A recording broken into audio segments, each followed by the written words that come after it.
Hey guys, hey, just wanted to make a quick video today here going over hand depth and plane in the backswing here when left arm is parallel, or what we call P3. A place that you guys can check, and a place we see a lot of students get almost a little too deep in here with their hand path inside this back shoulder, where you notice Tiger keeps the hand path a lot more out in front of this back shoulder. A couple things can happen when the hands get a little deep in here. This student has a tendency to in transition to come over the top. The hands get deep in there, and then they come right over the top, which we see a lot. They can also, with the better player, they also get deep in here, and they have a tendency to stay deep in here and stay in behind them, causing kind of pushes or overdraws as well. Just one thing we wanted to go over, because some of the students almost kind of purposely are trying to get the hands a little deep in here. We see Tiger and a lot of other players with the hands a lot more out in front of the chest here than back in behind their shoulder. For example, here, let's go over Nelly Korda and take a look at her alignments. You'll notice that she's a lot more similar to Tiger here in the backswing when the left arm's parallel, with the hands parallel, the hands more in front of this back shoulder than getting in behind him like the student here, Travis. Notice also she's planed out.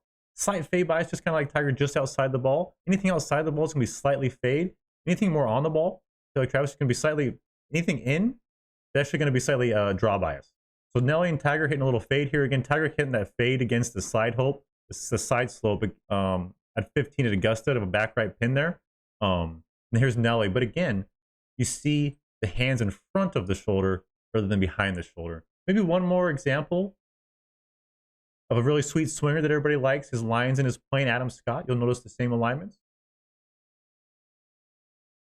Right out in front of himself, hands are in front of the shoulder. And another benefit of doing this is when you go to change speeds, your swing's always on plane. Rather than getting in here or getting the club face out in your takeaway and steep here, rather than getting the club head outside your hands and getting the club face, the shaft really steep here so you can lay it down in transition.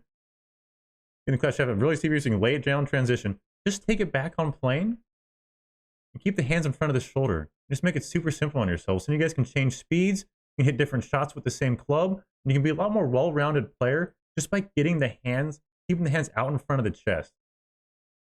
Again, the more the beginner player is going to have a tendency to go from here and go over the top, and the better player, if they get back here too early in the backswing, they're going to have a tendency to keep the hands back there, causing big into outs or big overdraws as well. The pass just shifted too far to the right for the better player if the hands get too far back in here in the backswing. Just one thing to check, just to swing a little more like Tiger, a little more like Nelly, and a little more like Adam Scott here in your backswing.